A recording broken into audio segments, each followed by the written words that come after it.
there's a direct connection between Michael Saylor and President Bukele, because Michael Saylor's original base case for Bitcoin was, remember, he presented the melting ice cube. We've got cash on the balance sheet. Do we buy gold? Do we buy fiat money? No, we're going to buy Bitcoin because it's mathematically guaranteed to increase purchasing power over everything else.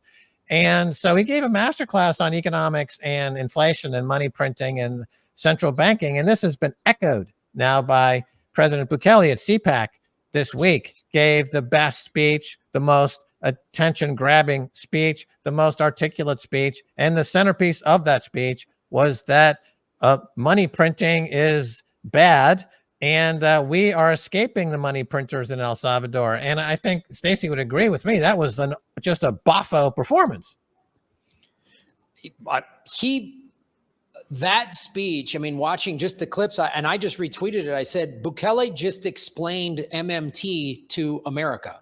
I mean, he just, in the most succinct manner, he just said, look, tax is theft. If a government can print money, why does it need your taxes to pay for anything?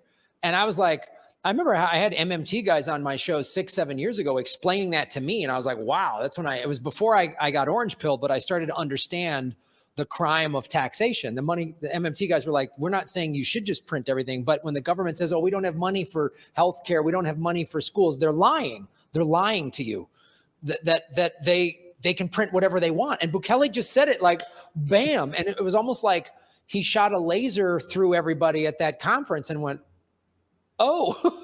Yeah, I'm sure the audience there, were probably surprised by that part of the speech because, the dollar, the ability to print it out of thin air does help anybody close to the printing press, whether it's in Washington, D.C. or New York City or San Francisco.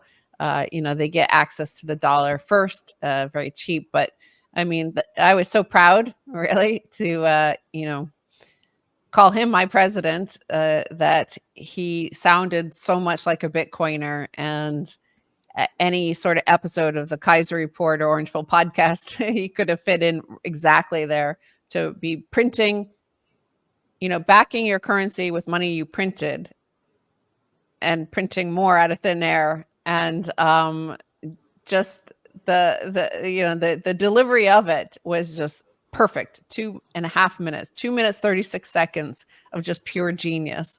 Yeah. Irony alert. For decades, America has been wagging their finger at Central America saying, you guys are into debt monetization. You're printing money and buying back your own debt. Well, who's the banana republic now, right? What President Bukele described was debt monetization being done in America on epic proportions, in the trillions and trillions.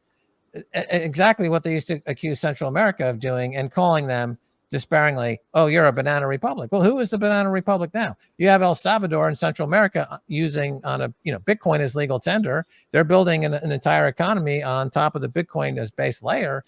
And the U.S. is drowning, Graham, in fiat money. No, I mean, it's like we've talked about it and Bukele just basically said it. I mean, America is now becoming the third world country. America is becoming, the streets of America are looking, the last year I was living in LA, I was in Hawaii for 2 years and came back for a year ago. And that last year, 2023, I was like, every day I would see stuff. I go, this looks like third world country stuff. This looks like collapsing economy, banana republic, just some, tin pot dictator just printing money for his buddies and some corrupt third world country. I go, that's what America looks like.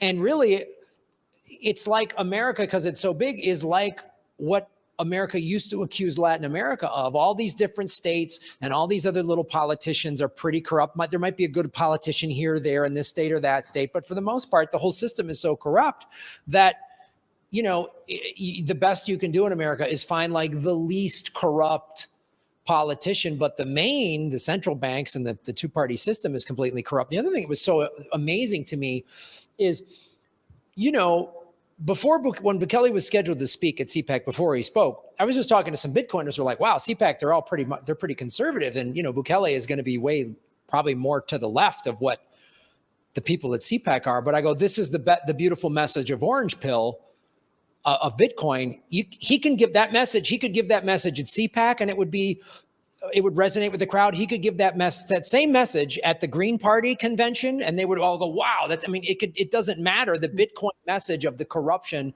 of the money printing system resonates anywhere and everywhere once you get it. And to see like some of the reaction videos, like interviews with people after CPAC who are just like, man, I had no idea because, Americans were all raised to believe the dollar is number one and we're number one. And he just went, no, not when you're printing it. And taxation is a lie. It's just like, yeah, the meme that's so popular is, well, if you can just print money out of thin air, why am I paying taxes?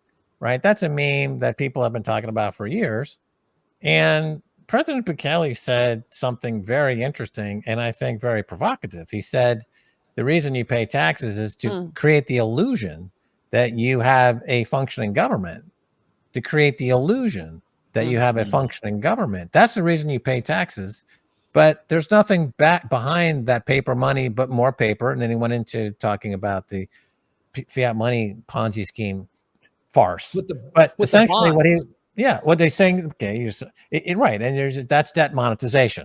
Right? That's the definition of debt monetization. We don't call it debt monetization in the United States because they call it instead something different. They call it quantitative easing. The reason they call it quantitative easing, and if you say, quantitative easing is the same as debt monetization, that's like, no, it's not the same because we plan to unwind quantitative easing someday. So it's not debt monetization. But of course, that day will never arrive. It's just debt monetization by a different name. But I thought was very key to me was that he outright said that American taxpayers are supporting the illusion of having a functional government. I mean, that's an incredibly powerful thing to say. It was really, because that's the thing. It really kind of, again, when I learned, and I had a couple like MMT, modern monetary theory economists on my show, and that was the first sort of blowing my head open to like the whole system is corrupt, which was a pretty easy gateway then into Bitcoin.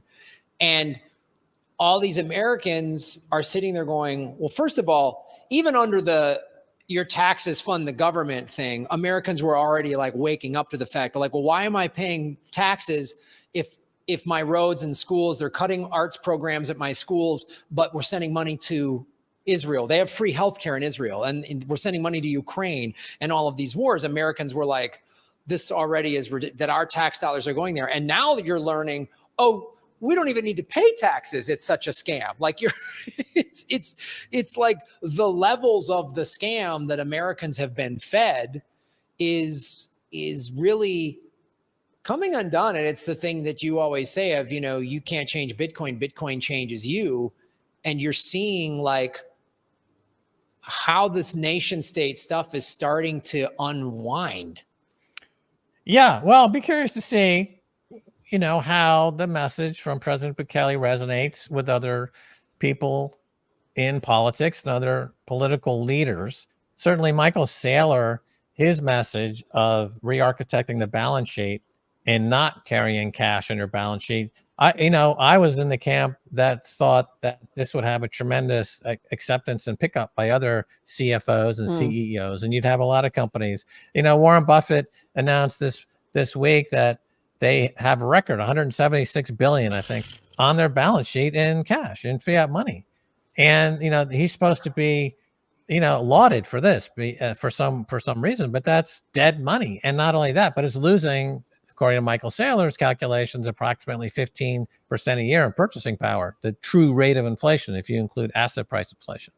So, is that something that we should be applauding this guy for? Not really. So the cash on the balance sheet, to give an idea of cash, the taxes collected by the U.S. per year is roughly $3 trillion. And I think the country's got 34 trillion in debt. Unofficially, and another 60 trillion off balance sheet with Medicaid, Medicare, and Social Security. So it's almost $100 trillion in debt. And, they're saying, well, we pick up 3 trillion in taxes, but to President Bukele's point, that's really a drop in the bucket. If you look at the total size of the economy, the cash and the money printing itself, it's like saying that, you know, I hit the golf ball, you know, down the fairway. You know, I don't know what my analogy is. I was trying to get a golf analogy, but I failed miserably, Graham. So I'm going to just forget that analogy and just leave it at that. I'm just going to walk away from that analogy completely and just hope the audience will fill in their own analogy. So- My new app called Max Analogy Fill In. Whenever I stumble, you tap the app and it'll fill in some analogy from the past. Just any analogy will do. I don't need an original analogy. Just put anyone in there. It all works. So basically, you want an analogy mulligan is what you're asking I for. want an analogy mulligan, Graham. Yes.